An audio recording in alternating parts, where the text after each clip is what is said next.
Okay, so what I want to do is show how you can use this Google Earth-like application in a browser to zoom in using, this is data from the Lunar Reconnaissance Orbiter Camera that's taken high definition pictures, images of the entire moon. So if you want to find this, you can do just a Google search on quick map LROC-ASU, and this will pop up. And under projections, I have near side orthographic. So this gives you a view of the moon. You can grab it, move it around. You can also scroll in and out using the wheel on your mouse. And the first thing you focus on, if you want to find the Apollo 11 landing site and actually see the descent stage of the lunar module, you have to have a general idea where to start. Now you can cheat. You can go down here and you'll notice as I move the cursor around, I get a latitude and longitude reading wherever it is on the moon. And then you can go out on the internet and you can find the landing site coordinates from different web pages, and they can tell you exactly where to go. But it's more fun to actually use the maps or to, basically learn how to find this, just on your own. So the first thing we do is we focus on this area. To me, this always looked like a sort of a lobster claw.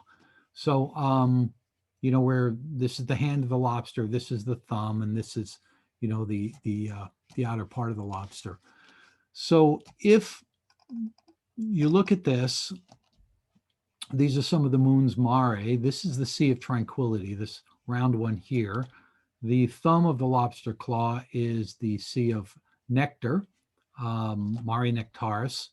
And in between them, on the outer part of the claw, separating Tranquility from the Sea of Nectar, is this little isthmus here that sticks out in between them. And this is where we're going to focus. If I go in a little bit closer, you can see it's sort of shaped like a tent almost.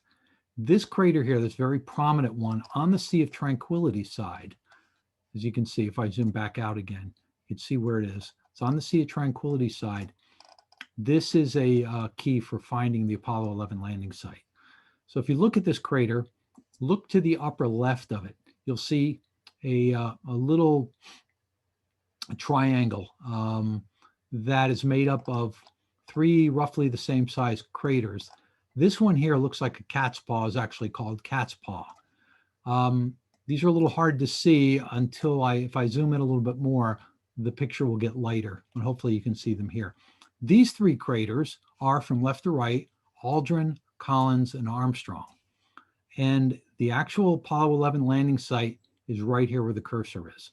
So if you can find these triangle craters, go 1, 2, 3, and kind of go an equidistant to the right, you'll be in the right area. So let me zoom out again just so you can get perspective of where that is. Okay, Sea of Tranquility, the Sea of Nectar, the little triangular area between them, the crater Moltke, and just not too far from Moltke, this little triangle of craters. So let's zoom in. The picture is actually going to get lighter as we zoom in. Right there. Okay, now we can see the three craters really well. If you extend through the cat's paw crater here, this little group just below a line going directly between them, this is the Apollo 11 landing site. So let's zoom in. There's one distinct crater called West Crater that dominates this site. Just to the left of it is a Little West Crater. Little West Crater is right next to the lunar module. It's the crater that Neil Armstrong ran over to have a look at near the end of the EVA. As we zoom in closer and closer, here on the left, casting a shadow, is the Eagle, the descent stage of the Eagle, the Apollo 11 lunar module. So if you look to the upper left of it, there's sort of a dark area, which is where the astronauts were walking. The camera was set up right around here. The flag, which can't be seen, is lying on the ground and probably white at this point from all the sunlight from the past 50 years, is about here. And a solar wind experiment was also on this side. Down here, you can actually see the seismic experiment and the laser reflector. sitting, right nearby here. This scale in the lower right, you can see the scale is 50 meters. So it's about 50 meters from Little West Crater to the command module. And here, it's difficult to see, but if you look at it on your own computer, you might be able to see it, is the actual path. It's kind of just a darkened area that Armstrong took when he walked over to hopped over the Little West Crater. So if I lay that arrow directly down on there and look in the lower left, I can see that the latitude is 0.67 degrees, and it uses decimal degrees, not hours, minutes, seconds, and longitude 23.47. So again, if you have trouble finding it, you can just look up latitude and longitude from some of these sites. So 0.67, 23.47, and it'll take you right to the lunar module. You can do this with all 6 Apollo missions. You could probably figure out how to find Surveyor and other objects that are on the moon. So again, let's zoom out slowly, and kind of I'll leave the arrow exactly on the lunar module.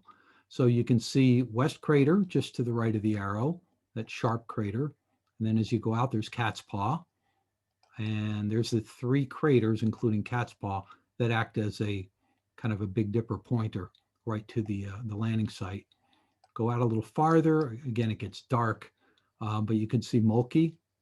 And then the little 3-sided isthmus that kind of forms the outer boundary between the Sea of Tranquility and the Sea of Nectar in this big lobster claw shape. And that's it. I think it's really fun to do this. I had an idea. I looked at charts that showed where the arrows pointed, had an idea where it was. I zoomed in, I looked everywhere, I couldn't find it. And then when I put the coordinates in, there it was. So you can do the same thing with Apollo 15, Apollo 17, Apollo 12, sitting right on the edge of the crater. The crater you can find in the Ocean of Storms over here. Apollo 15 here by the Apennines. And all 6 Apollo missions. You should be able to find them. I haven't tried all of them yet, but you can find them from a map. And if you give up and you can't find the lunar module, then just use the coordinates. Anyway, that's it.